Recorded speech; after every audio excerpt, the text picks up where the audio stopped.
Champions League all-time 11. The Champions League is arguably the world's best club football competition. But who are the best of the best? First things first, we need a formation. Since the inception of the Champions League in 1992, there have been 13 winners. And of those, only 3 teams have won it 3 times or more. Real Madrid won twice with a 4-4-2 diamond, once with a 5-3-2, and once with a 4-3-3. Milan won all of their 3 titles with variants on a 4-4-2, whereas Barca's 4 titles could all loosely be described as a 4-3-3. Since 4-3-3 has been the winning formation in 5 out of the last 10 years, and 4-4-2 hasn't won it since 2007, there can only really be one choice. So who goes into our 4-3-3? In terms of achievement, 2 keepers stand head and shoulders above the rest. Iker Casillas and Victor Valdez both have 3 tournament wins, more than any other keeper. But Casillas is also second on the list of all-time appearances, and second in matches won in the competition.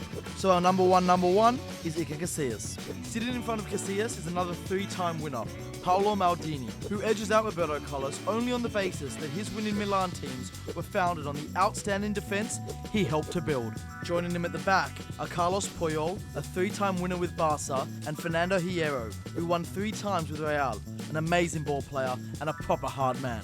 The youngest and least trophy-laden of our defenders is Philipp Lahm. He's only got 1 win to his name, but Lahm is arguably the most complete player of his era, and the man Pep Guardiola describes as the most intelligent player he's coached. Works for us, Pep.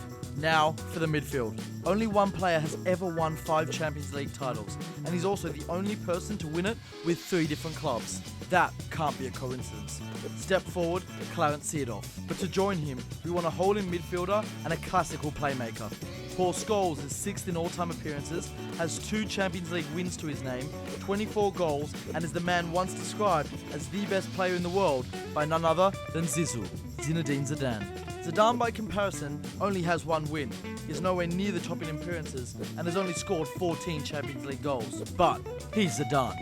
Unfortunately, both of them have to take a back seat to the peerless Xavi Hernandez. Most appearances, most match wins, 4 titles won, and the heartbeat of one of the greatest teams in history. Xavi is in. But who to anchor the midfield alongside him? Well, Sergio Busquets has the most wins of any holding midfielder. But do we really want to live in a world where Busquets beats out Zidane? I didn't think so. Zizou, you're going in, if only for scoring one of the best goals in any final ever. So, who gets the nod up front? It has to be Cristiano Ronaldo on the left. And on the other side, it has to be Messi. They are the joint highest scorers in Champions League history. Ronnie's won 2 titles, Leo's got 4. There is no argument here. They're in. And so finally, who sits in between the 2 greatest players of their generation? Zlatan, Henry, Van Nistelrooy, all amazing players, but all more than 15 goals behind the previous goal-scoring record holder, Raul. 141 Champions League games, 71 Champions League goals, 3 tournament wins. Done. So that's our team. If you want to call us out, please don't be shy. Who should be the manager? Who should be on the bench? Leave a comment and subscribe to Copper 90.